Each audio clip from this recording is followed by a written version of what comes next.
बिस्मिल्लाहिर्रहमानिर्रहीम। Welcome to my YouTube channel.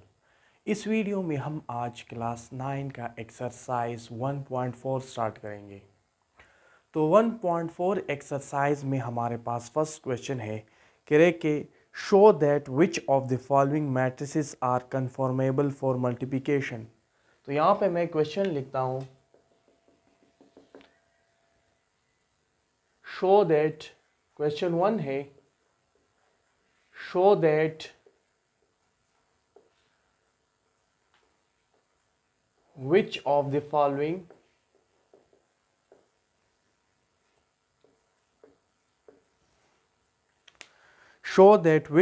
following are conformable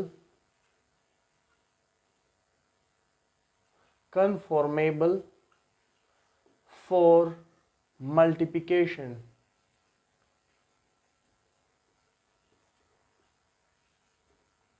यानी हमारे पास चार मैट्रिसेस हैं, हमने शो करना है कि कौन से दो मैट्रिसेस आपस में मल्टीप्लाई हो सकते हैं और कौन से दो मैट्रिक्स आपस में मल्टीप्लाई नहीं हो सकते।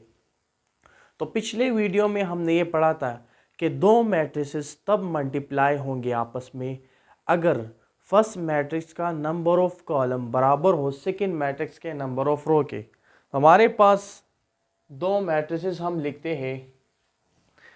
फर्स्ट मैट्रिक्स हमने लिखा ए, जिसमें दो एलिमेंट है स्मॉल ए एंड बी। दूसरा मैट्रिक्स है बी, जिसमें एलिमेंट है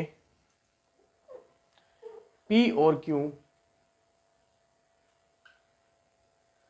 तीसरा मैट्रिक्स है सी,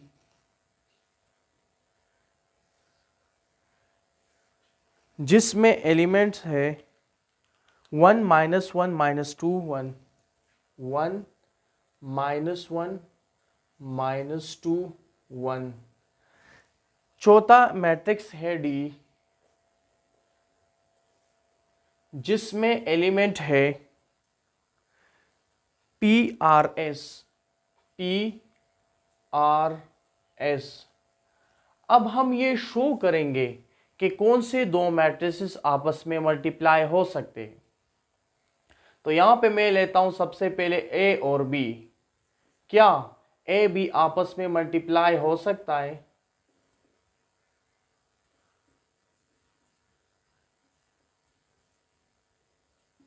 तो यहां पे मैंने ए बी मैट्रिसेस लिख लिए। अब मल्टीप्लिकेशन के लिए ये मैं शो करूंगा कि फर्स्ट मैट्रिक्स का ऑर्डर क्या है। तो यहाँ पे फर्स्ट मैट्रिक्स में नंबर ऑफ रो 2 है और नंबर ऑफ कॉलम 1 है। इसी तरह सेकेंड मैट्रिक्स का जो ऑर्डर है वो है 1 क्रॉस 2, यानी सेकेंड मैट्रिक्स में नंबर ऑफ रो 1 है और नंबर ऑफ कॉलम 2 है। अब ये दो मैट्रिसेस क्या मल्टीप्लाई हो सकते हैं? तो इसके लिए हम फर्स्ट मैट्रिक्स का नंबर ऑफ कॉलम देखेंगे। तो जो नंबर ऑफ कॉलम हमारे पास 1 है और सेकेंड मैट्रिक्स का नंबर ऑफ रो देखेंगे जो आल्सो 1 है। यानी फर्स्ट मैट्रिक्स में एक कॉलम है, सेकेंड मैट्रिक्स में एक रो है। तो हमारे पास फर्स्ट मैट्रिक्स का नंबर ऑफ कॉलम बराबर है फर्स्ट मैट्रिक्स का नंबर ऑफ कॉलम, ये बराबर है सेकेंड मैट्रिक्स का नंबर ऑफ रो के। तो लिहाजा ए और बी मैट्रिक्स आपस में मल्टीप्लाई हो सकते हैं। अब इस तरह करते हैं कि क्या बी और ए मैट्रिक्स आपस में मल्टीप्लाई हो सकते हैं। तो बी और ए मैट्रिक्स मैंने लिख लिया, यानी पहले बी मैट्रिक्स लिखा फिर ए मैट्रिक्स लिख लिया। यहां पे बी मैट्रिक्स का जो ऑर्डर है वो 1 क्रॉस 2 है। ए मैट्रिक्स का जो ऑर्डर है वो है 2 क्रॉस 1 है। यानी बी मैट्रिक्स में नंबर ऑफ रो 1 है, नंबर ऑफ कॉलम 2 है। इसी तरह ए मैट्रिक्स में नंबर ऑफ रो 2 है, नंबर ऑफ कॉलम 1 है। तो इसको अभी देखते हैं कि क्या ये दोनों मल्टीप्लाई हो सकते हैं। तो अगेन इस B multiply by A matrix में, यानी फर्स्ट मैट्रिक्स में नंबर ऑफ कॉलम 2 है और सेकेंड मैट्रिक्स में नंबर ऑफ रो 2 है, यानी नंबर ऑफ कॉलम बराबर है नंबर ऑफ रो के सेकेंड मैट्रिक्स के, तो लिहाजा बी और ए भी आपस में मल्टीप्लाई हो सकते हैं। तो ए बी भी कन्फॉर्मेबल फॉर मल्टीप्लिकेशन है, बी ए भी कन्फॉर्मेबल फॉर मल्टीप्लिकेशन है। अब ए सी देखते हैं, इसको मैं जरा मिटाता हूं। ए सी देखते हैं कि क्या ए सी या सी ए आपस में मल्टीप्लाई हो सकते हैं। तो यहां पे ए मैट्रिक्स हमारे पास है ए बी, सी मैट्रिक्स हमारे पास है 1 -1 -2 1। अब ए मैट्रिक्स का जो ऑर्डर है वो है 2 क्रॉस 1 या 2 बाय 1। सी मैट्रिक्स का जो ऑर्डर है वो है 2 क्रॉस 2। तो हमारे पास ए मल्टीप्लाई बाय बी देखते हैं कि क्या ये दोनों मल्टीप्लाई हो सकते हैं। तो ए और बी, इसी तरह ए मल्टीप्लाई बाय सी देखते हैं। तो ए मैट्रिक्स में एलिमेंट है ए बी, सी मैट्रिक्स में एलिमेंट्स है 1 -1 -2 1। तो इसका जो ऑर्डर है वो है 2 क्रॉस 1, इसका ऑर्डर है वो है 2 क्रॉस 2। तो फर्स्ट मैट्रिक्स में नंबर ऑफ कॉलम 1 है, सेकंड मैट्रिक्स में नंबर ऑफ रो 2 है, यानी नंबर ऑफ रो बराबर नहीं है नंबर ऑफ कॉलम के, तो लिहाजा ए और सी मैट्रिक्स आपस में मल्टीप्लाई नहीं हो सकते। अब सी ए मैट्रिक्स देखते हैं। पहले सी मैट्रिक्स लिखते हैं, फिर ए मैट्रिक्स लिखते हैं, क्या फिर मल्टीप्लाई हो सकते हैं। सी ए मैट्रिक्स, तो यहां पे मैंने सी पहले लिखा, ए बाद में लिखा। अब देखते हैं कि क्या ये दोनों मल्टीप्लाई हो सकते हैं। तो सी मैट्रिक्स के जो एलिमेंट्स है वो है 1 -1 -2 1। ए मैट्रिक्स का जो एलिमेंट है वो ए बी है, तो इसका जो ऑर्डर है 2 क्रॉस 2 है, इसका ऑर्डर है 2 क्रॉस 1 है, इसमें नंबर ऑफ कॉलम 2 है, सेकेंड मैट्रिक्स में नंबर ऑफ रो 2 है। तो सी ए मैट्रिक्स में फर्स्ट मैट्रिक्स का नंबर ऑफ कॉलम बराबर है सेकेंड मैट्रिक्स के नंबर ऑफ रो के, तो सी ए आपस में मल्टीप्लाई हो सकते हैं, यानी सी A R conformable for multiplication. अब ए डी देखते हैं।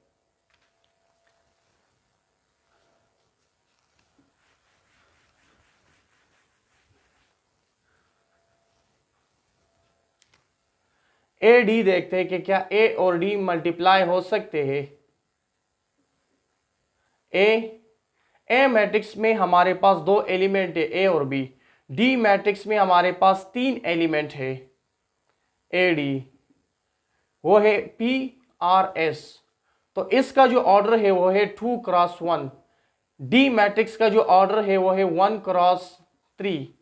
तो ये दोनों आपस में मल्टीप्लाई हो सकते हैं। क्यों मल्टीप्लाई हो सकते हैं? क्योंकि फर्स्ट मैट्रिक्स का नंबर ऑफ कॉलम बराबर है सेकेंड मैट्रिक्स के नंबर ऑफ रो के, तो लिहाजा A D matrix are conformable for multiplication.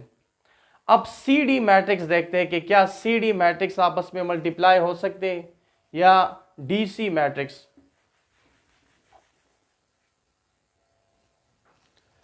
तो सी डी मैट्रिक्स हमारे पास है, सी मैट्रिक्स है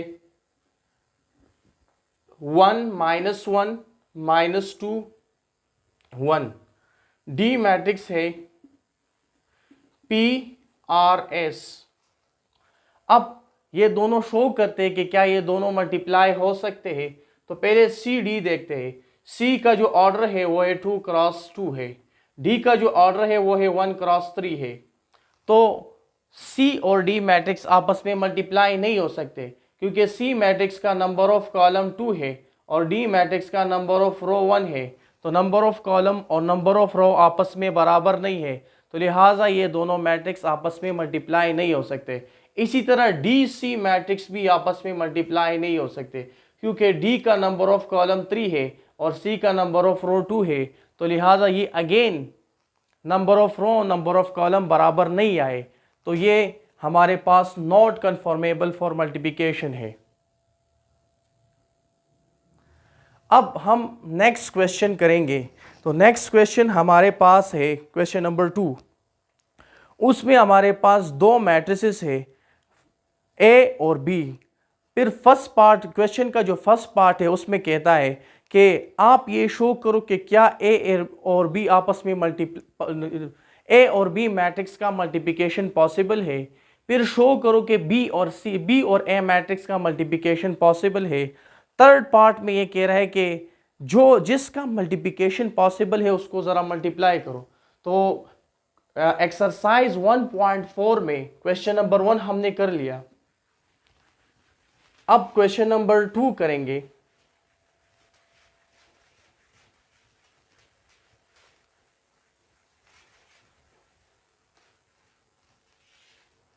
तो क्वेश्चन नंबर 2 है कि if A is equal to, question 2 है if A is equal to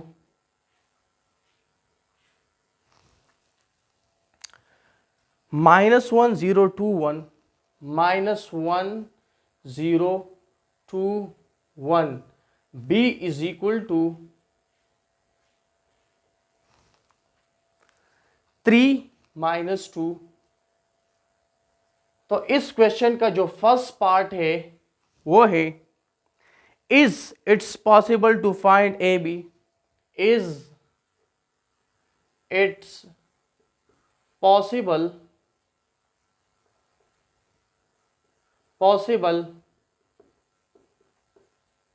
to find A B. कह रहे कि क्या ये पॉसिबल है कि ए बी हम फाइंड कर ले। तो हम देखते हैं इसका ऑर्डर। सबसे पहले तो मैंने ये दो मैट्रिक्स दोबारा लिख लिए। अगर आप देखो फर्स्ट मैट्रिक्स यानी ए, इसका जो ऑर्डर है 2 क्रॉस 2 है। बी मैट्रिक्स का जो ऑर्डर है वो है 2 क्रॉस 1 है। अब दो मैट्रिसेस आपस में तब मल्टीप्लाई हो सकते हैं अगर फर्स्ट मैट्रिक्स का नंबर ऑफ कॉलम बराबर हो जाए सेकेंड मैट्रिक्स के नंबर ऑफ रो के। तो फिर क्या होंगे, वो दो मैट्रिक्स आपस में मल्टीप्लाई हो सकते। अगर बराबर नहीं हुए तो फिर मल्टीप्लिकेशन पॉसिबल नहीं है। तो A B are conformable for multiplication है, यानी इन दोनों का मल्टीप्लिकेशन पॉसिबल है। अब इस क्वेश्चन का जो सेकेंड पार्ट है वो है is it is possible to find B A. Is second part हमारे पास है is it is possible to find B A. कह रहे कि क्या ये पॉसिबल है कि हम फाइंड करें बी मल्टीप्लाई ए। तो यहां पे फर्स्ट बी मैट्रिक्स लिखते हैं, फिर ए मैट्रिक्स लिखते हैं और देखते हैं कि क्या इसका मल्टीप्लिकेशन पॉसिबल है। तो बी मैट्रिक्स का जो ऑर्डर है वो है 2 क्रॉस 1। ए मैट्रिक्स का जो ऑर्डर है वो है 2 क्रॉस 2। अब बी मैट्रिक्स का नंबर ऑफ कॉलम 1 है, ए मैट्रिक्स का नंबर ऑफ रो 2 है। तो दो मैट्रिसेस आपस में तब मल्टीप्लाई होंगे जब फर्स्ट मैट्रिक्स का नंबर ऑफ कॉलम बराबर हो सेकेंड मैट्रिक्स के नंबर ऑफ रो के। तो तब ये दो मैट्रिसेस आपस में मल्टीप्लाई हो सकते हैं। अगर ये बराबर ना हो तो फिर मल्टीप्लिकेशन पॉसिबल नहीं है। तो इस केस में हमारे पास ये बराबर नहीं है, तो लिहाजा इन दोनों का मल्टीप्लिकेशन पॉसिबल नहीं है, यानी बी ए हम मल्टीप्लाई नहीं कर सकते। अब थर्ड क्वेश्चन है, यानी थर्ड पार्ट है इस क्वेश्चन का। कह रहे कि फाइंड द पॉसिबल प्रोडक्ट। जिस मैट्रिसेस का मल्टीप्लिकेशन पॉसिबल है ए बी या बी ए का, तो उसको ज़रा मल्टीप्लाई करो। हमें पता है कि ए और बी आपस में मल्टीप्लाई हो सकते हैं, आपस में ये कन्फॉर्मेबल फॉर मल्टीप्लिकेशन है। तो अब इन दोनों का प्रोडक्ट लेंगे कि किस तरह ये मल्टीप्लाई हो सकते हैं। तो हमने ए बी मैट्रिक्स लिख लिया। ए मैट्रिक्स का जो एंट्रीज है बेटा वो है -1 0 2 1 है। बी मैट्रिक्स का जो एंट्रीज है, जो बी मैट्रिक्स का जो एंट्रीज है वो है 3 - 2। अब ये हम मल्टीप्लाई करेंगे। इसके मल्टीप्लिकेशन का तरीका कुछ इस तरह है कि फर्स्ट रो को हम फर्स्ट कॉलम के साथ मल्टीप्लाई करेंगे। अगर बी मैट्रिक्स का दूसरा कॉलम होता फिर फर्स्ट रो को सेकंड कॉलम के साथ भी मल्टीप्लाई करेंगे और दरमियान में प्लस डालेंगे। तो इस केस पे हमारे पास दूसरा कॉलम नहीं है बी मैट्रिक्स का, तो हम सिर्फ फर्स्ट रो को फर्स्ट कॉलम के साथ मल्टीप्लाई करेंगे। तो इसका मल्टीप्लिकेशन कुछ इस तरह है कि ये एंट्रीज इस एंट्रीज के साथ मल्टीप्लाई होगा, -1 मल्टीप्लाई बाय 3 होगा, फिर दरमियान में प्लस डालेंगे, 0 मल्टीप्लाई बाय -2 होगा। अब फर्स्ट रो सेकंड कॉलम इसमें नहीं है तो लिहाजा इसको इसी तरह छोड़ देंगे। अब सेकंड रो को फर्स्ट कॉलम के साथ मल्टीप्लाई करेंगे तो 2 मल्टीप्लाई हो जाएगा 3 के साथ, दरमियान में प्लस डालेंगे, -1 +1 मल्टीप्लाई 1 मल्टीप्लाई हो जाएगा -2 के साथ। सेकंड कॉलम नहीं है तो इसी तरह छोड़ देंगे। अब माइनस प्लस से माइनस आ जाएगा, 1 3 जा से 3 प्लस अपनी जगह पर लिख लिया, 0 2 जा से 0 आ जाएगा, 3 2 जा से 6 आ जाएगा, प्लस माइनस से माइनस, 1 2 जा से 2 आ जाएगा। अब ये बराबर है -3 + 0 से -3 आ जाएगा, 6 - 2 से 4। तो हमारे पास ए बी का जो मल्टीप्लिकेशन है वो बराबर है -3 और 2 के, यानी इसका जो ऑर्डर है ए बी का, जो रिजल्टेंट मैट्रिक्स आ गया वो है 2 × 1। तो हमारे पास ए मैट्रिक्स और बी मैट्रिक्स मल्टीप्लाई हो गए, जिससे हमारे पास आंसर आया -3 4, यानी ऐसा मैट्रिक्स आया जिसका ऑर्डर है 2 × 1, यानी उसमें नंबर ऑफ रो 2 है और नंबर ऑफ कॉलम 1 है। तो ये हमारे पास क्वेश्चन 2 का पार्ट 3 था। अब हम क्वेश्चन नंबर 3 करेंगे। क्वेश्चन 3 में हमारे पास 4 मैट्रिसेस है और ए बी और सी। अब ए बी का मल्टीप्लिकेशन हम देखेंगे कि किस तरह ये मल्टीप्लाई होता है और सी डी का मल्टीप्लिकेशन देखेंगे। तो इसको मैं ज़रा मिटा रहा हूँ।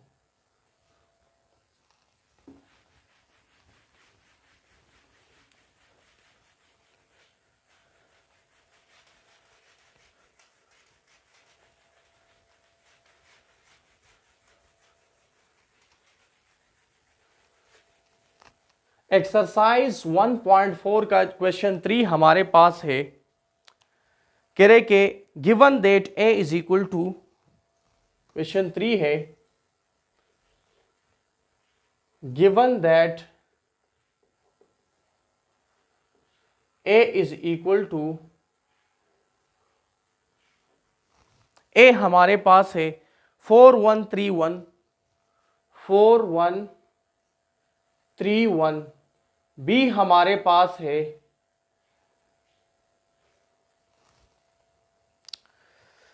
1 - 1 - 3 4, 1 -1 -3 4, सी हमारे पास है सी मैट्रिक्स 3 4 1 2, 3 4 1 2, डी मैट्रिक्स है 1 - 2 1 - 2 -1 divide by 2, 2 divide by 3, 2 divide by 3। अब क्वेश्चन ये कि find A B and C D, find A B and C D, यानी ए और बी को मल्टीप्लाई करो और सी और डी को मल्टीप्लाई करो। तो सबसे पहले हम ए बी को मल्टीप्लाई करते हैं। ए हमारे पास है सॉल्यूशन, ए हमारे पास है 4 1 3 1, बी हमारे पास है 1 -1 -3 4। इसको हम मल्टीप्लाई करने की कोशिश करते हैं। अब इन दोनों मैट्रिक्स क्या ये कन्फॉर्मेबल फॉर मल्टीप्लिकेशन है? तो बिल्कुल है। क्यों?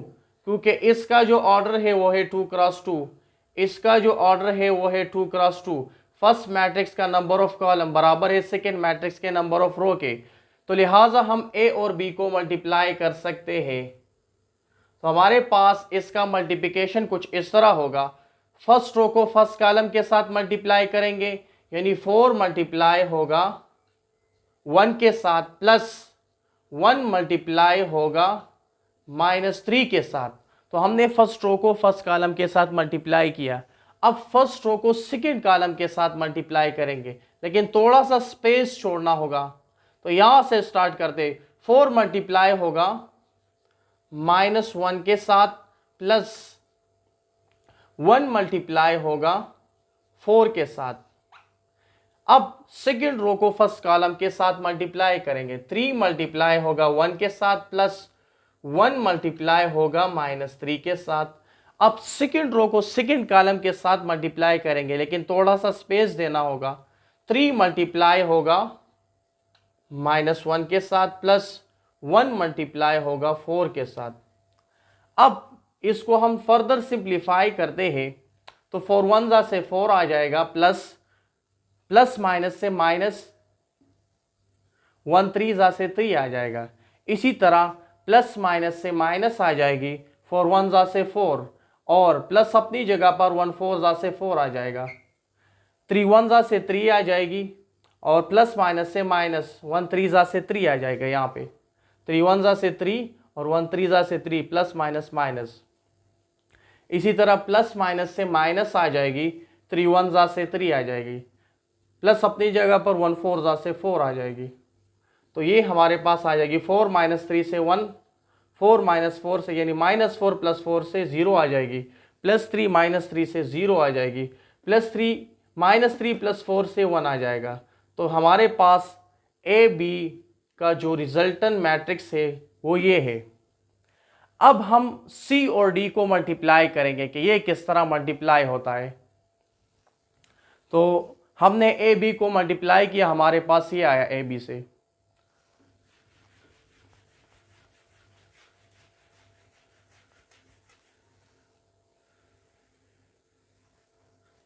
अब सी और डी को आपस में मल्टीप्लाई करेंगे, तो पहले मैं सी मैट्रिक्स लिखता हूं, 3 4 1 2। डी मैट्रिक्स है 1 -2 -1 डिवाइड बाय 2, 2 डिवाइड बाय 3। अब मैं ये शो करूंगा कि ये किस तरह मल्टीप्लाई होंगे। तो हमारे पास ये सी डी आ जाएगा। हाँ, फर्स्ट मैट्रिक्स का ऑर्डर है 2x2, सेकेंड मैट्रिक्स का भी ऑर्डर है 2x2, तो ये हमारे पास मल्टीप्लाई हो सकते हैं, क्योंकि फर्स्ट मैट्रिक्स का number of column second matrix के नंबर ऑफ रो के बराबर है। अब ये दो हम मल्टीप्लाई करेंगे उसी तरह। ज़रा ये मैं मैट्रिक्स दी देखता हूं कि क्या ये सही मैट्रिक्स मैंने लिखा है, बिल्कुल सही है। अब इसका जो मल्टीप्लिकेशन होगा first row with first column, यानी 3 मल्टीप्लाई हो जाएगा 1 के साथ, प्लस 4 मल्टीप्लाई हो जाएगा -1 डिवाइड बाय 2 के साथ। इसी तरह 3 first row with second column, लेकिन थोड़ा सा स्पेस देना होगा, 3 मल्टीप्लाई हो जाएगा -2 के साथ, प्लस 4 मल्टीप्लाई हो जाएगा 2 डिवाइड बाय 3 के साथ। अब second row with first column करते हैं, 1 मल्टीप्लाई हो जाएगा 1 के साथ, प्लस 2 मल्टीप्लाई हो जाएगा -1 डिवाइड बाय 2 के साथ। अब second row with second column के साथ मल्टीप्लाई करेंगे, 1 मल्टीप्लाई होगा -2 के साथ, प्लस 2 मल्टीप्लाई हो जाएगा 2 डिवाइड बाय 3 के साथ। तो ये हमारे पास और फर्दर सिंप्लीफाई हो जाएगी, 3 1 से 3 आ जाएगा, प्लस यहां से प्लस माइनस से माइनस, तो 4 1 से 4, 4 डिवाइड बाय 2 आ जाएगा। चलो ये डायरेक्ट नहीं करते। अब प्लस माइनस से माइनस आ जाएगी, 3 2 से 6 आ जाएगी। इसी तरह प्लस अपनी जगह पर 4, यहां पे नीचे 1 है, 4 2 से 8 और 1 3 से 3 आ जाएगी। इसी तरह ये नीचे वाला भी करते हैं, 1 1 से 1, प्लस माइनस से माइनस आ जाएगी, और 2 1 जा से 2, यहां पे नीचे भी 1 है तो 2 1 जा से 2, 1 2 जा से 2। अब नेक्स्ट करते माइनस प्लस से माइनस आ जाएगी, 1 2 जा से 2 आ जाएगी, फिर प्लस अपनी जगह पर 3 2 2 जा से 4 डिवाइड बाई 3 आ जाएगी। अब यहां पे एलसीएम लेते हैं थोड़ा सा। यहां पे हमारे पास एक इंटीजर नंबर है 3, दूसरा फ्रैक्शनल नंबर है। जब इंटीजर और फ्रैक्शन आपस में प्लस या माइनस हो रहा हो तो उसके लिए ज़रूरी है कि सबसे पहले यहाँ पे जो इंटीजर नंबर है उसका डिनोमिनेटर और फ्रैक्शन नंबर का डिनोमिनेटर सेम हो जाए, उसके बाद ये आसानी से प्लस कर सकते हैं। तो इसका डिनोमिनेटर सेम करने के लिए हम इस तरह करते हैं कि 2 यहाँ पे मल्टीप्लाई भी करते हैं और डिवाइड में भी। यहाँ पे 2 मैंने मल्टीप्लाई भी की, डिवाइड भी की। इसी तरह इसका डिनोमिनेटर 1 है और इसका डिनोमिनेटर 3 है, एक फ्रैक्शन है एक इंटीजर नंबर है। तो इसको भी आसानी से सॉल्व करने के लिए, यानी प्लस या माइनस करने के लिए, सबसे पहले इसका डिनोमिनेटर सेम करते हैं। तो यहाँ पे मैं क्या करता हूँ, यहाँ पे मैं 3 मल्टीप्लाई और डिवाइड करता हूँ। इसी तरह ये हमारे पास 2 डिवाइड बाई 2 से 1 आ जाएगी। इसका भी डिनोमिनेटर डिफरेंट है, यानी ये 4 डिवाइड बाई 3 है और यहाँ पे 2 डिवाइड बाई 1 है। तो डिनोमिनेटर को सेम बनाने के लिए मैं इस तरह करता हूँ कि इसके साथ भी 3 मल्टीप्लाई करता हूँ और ऊपर वाले के साथ भी। तो ये हमारे पास आ जाएगी 3 2 जा से 6 डिवाइड बाई 1 2 जा से 2 आ जाएगी। फिर दरमियान में माइनस है, माइनस 4 डिवाइड बाई 2 लिख लिया अपनी जगह पर। माइनस पहले है 3 6 जा से 18 आ जाएगी, डिवाइड बाई 3 1 जा से 3, प्लस 8 डिवाइड बाई 3 आ जाएगी। यहाँ पे 1 माइनस 1 से 0 आ जाएगा। इसी तरह यहाँ पे माइनस 3 2 जा से 6 डिवाइड बाई 3 1 जा से 3 आ जाएगी, प्लस 4 डिवाइड बाई 3 आएगी। अब इसको मैं फर्दर और मल्टीप्लाई करने की कोशिश करता हूँ। तो ये हमारे पास आ जाएगा 6 डिवाइड बाय 2 और यहाँ पे है 4 डिवाइड बाय 2। तो इसको मैं लिख सकता हूं, डिनोमिनेटर को एक दफा लिखा 6 माइनस 4 लिख लिया। ये और तरीके से भी सॉल्व हो सकते हैं। यहां पे मैंने लिखा माइनस 18 प्लस 8 डिवाइड बाय 3। इसी तरह यहां पे नीचे 0 लिखा। यहां पे भी दोनों डिनोमिनेटर सेम है, 3 3 है, तो दोनों डिनोमिनेटर में से एक डिनोमिनेटर लिखो। ऊपर वाला अगर प्लस हो रहा है तो प्लस करो, अगर माइनस हो रहा है तो माइनस करो। तो ये आ जाएगी 6 माइनस 4 से आ जाएगी 2 और 2 डिवाइड बाई 2 से 1 आ जाएगी, यानी ये यहाँ से आ जाएगी 2 डिवाइड बाई 2 जिससे 1 आएगा। नीचे 0 है तो 0 लिखा। माइनस 18 प्लस 3 तो यहाँ पे माइनस 10 डिवाइड बाई 3 आ जाएगी। माइनस 6 प्लस 4 तो यहाँ पे माइनस 2 डिवाइड बाई 3 आ जाएगी। तो ये हमारे पास C मल्टीप्लाई बाय D है। तो हमने क्वेश्चन नंबर 3 को भी सॉल्व किया। अब क्वेश्चन नंबर 4 का नंबर है, उसमें हमारे पास दो मैट्रिसेस है A और B। कह रहे कि आपने A B फाइंड करना है और B A फाइंड। पहले ये शो करो कि क्या ये मल्टीप्लाई हो सकते हैं, उसके बाद जो मल्टीप्लाई हो सकते हैं A B वो फाइंड कर लो। तो इसको मैं मिटा रहा हूं।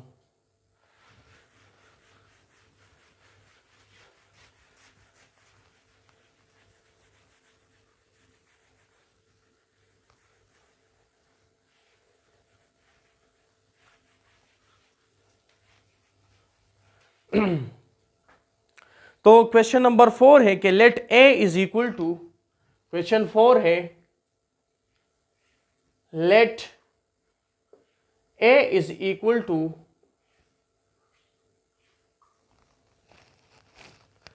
2130 माइनस 14, 2130 माइनस 14। अब B मैट्रिक्स हमारे पास है 1021। कह रहे कि B मैट्रिक्स है 1021। अब क्वेश्चन में क्या कह रहे हैं, find A B does B A exist, पहला कह रहा है कि फाइंड ए बी, फिर कह रहा है कि does B A exist, B A exist. आप बी ए बी फाइंड कर लो और फिर कह रहे कि शो करो कि क्या बी ए मल्टीप्लाई हो सकता है। तो सबसे पहले हम इस तरह करते कि पहले ये शो करते कि डज बी ए एग्जिस्ट। तो सोल्यूशन हमारे पास है डज बी ए एग्जिस्ट। सबसे पहले ये करते हैं कि क्या बी ए मल्टीप्लाई हो सकता है। तो बी मैट्रिक्स हमारे पास है 1 0 2 1। ए मैट्रिक्स नीचे दोबारा लिख लिया 2 1 3 0 -1 4। अब इसका जो ऑर्डर है वो है 2 क्रॉस 2। ए का जो ऑर्डर है वो है 3 क्रॉस 2, यानी इसमें नंबर ऑफ कॉलम 2 है और दूसरे मैट्रिक्स में नंबर ऑफ रो 3 है। यानी पहले मैट्रिक्स का नंबर ऑफ कॉलम बराबर नहीं है सेकेंड मैट्रिक्स के नंबर ऑफ रो के, तो लिहाजा ये बी ए मल्टीप्लाई नहीं हो सकता, ये एग्जिस्ट ही नहीं करता। तो ये हमारे पास ये सेकेंड पार्ट था इसका। अब फर्स्ट पार्ट हम करेंगे कि B multiply by A find कर लो।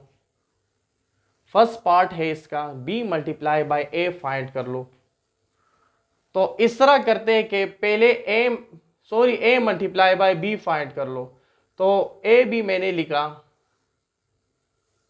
ए मैट्रिक्स है 2 1 3 0 -1 4। बी मैट्रिक्स है 1 0 2 1। तो सबसे पहले इसका ऑर्डर देखते हैं कि क्या ये मल्टीप्लाई हो सकता है। तो इसका ऑर्डर है 3 क्रॉस 2, इसका ऑर्डर है 2 क्रॉस 2, यानी पहले मैट्रिक्स का नंबर ऑफ कॉलम बराबर है सेकेंड मैट्रिक्स के नंबर ऑफ रो के, तो ये दोनों मल्टीप्लाई हो सकते हैं। अब ये दोनों मल्टीप्लाई करते हैं तो इसके मल्टीप्लिकेशन का तरीका जरा देखो। उसी तरह है, फर्स्ट रो को फर्स्ट कॉलम के साथ, फर्स्ट रो को सेकेंड कॉलम के साथ। तो 2 मल्टीप्लाई करते हैं 1 के साथ, प्लस 1 मल्टीप्लाई करते हैं 2 के साथ। फिर फर्स्ट रो को सेकेंड कॉलम के साथ मल्टीप्लाई करते हैं, लेकिन थोड़ा सा स्पेस देना होगा। 2 मल्टीप्लाई होगा 0 के साथ, प्लस 1 मल्टीप्लाई होगा 1 के साथ। इसी तरह सेकेंड रो को फर्स्ट कॉलम के साथ मल्टीप्लाई करते हैं, 3 मल्टीप्लाई होगा 1 के साथ, प्लस 0 मल्टीप्लाई होगा 2 के साथ। इसी तरह सेकेंड रो को सेकेंड कॉलम के साथ मल्टीप्लाई करेंगे, लेकिन थोड़ा सा स्पेस देना होगा। 3 मल्टीप्लाई करो, 3 मल्टीप्लाई हो जाएगा 0 के साथ, और 0 मल्टीप्लाई होगा प्लस 0 मल्टीप्लाई होगा 1 के साथ। इसी तरह थर्ड रो को फर्स्ट और सेकेंड कॉलम के साथ मल्टीप्लाई करेंगे, तो -1 मल्टीप्लाई होगा 1 के साथ, प्लस 4 मल्टीप्लाई हो जाएगा 2 के साथ, और -1 होगा मल्टीप्लाई 0 के साथ, प्लस 4 मल्टीप्लाई हो जाएगा 1 के साथ। अब ये हमारे पास आ जाएगी 2 1 जा से 2, प्लस 1 2 जा से 2 आ जाएगी। इसी तरह 2 0 जा से 0, प्लस 1 1 जा से 1 आ जाएगा। इसी तरह 3 1 जा से 3 आ जाएगी, प्लस 0 2 जा से 0, 3 0 जा से 0, प्लस 1 0 जा से 0। इसी तरह माइनस प्लस से माइनस आ जाएगा, 1 1 जा से 1, प्लस 4 2 जा से 8 आ जाएगी, और माइनस प्लस से माइनस 1 0 जा से 0, प्लस 4 1 जा से 4 आ जाएगा।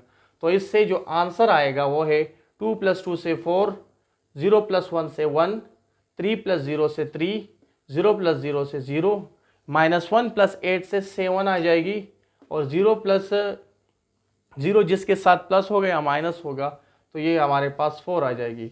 हमें पता है कि 0 is neither even neither positive nor negative, 0 ना पॉजिटिव है ना नेगेटिव है, तो लिहाजा 0 के साथ कुछ भी कोई साइन भी नहीं लगाना चाहिए। तो ये हमारे पास ए बी मैट्रिक्स है।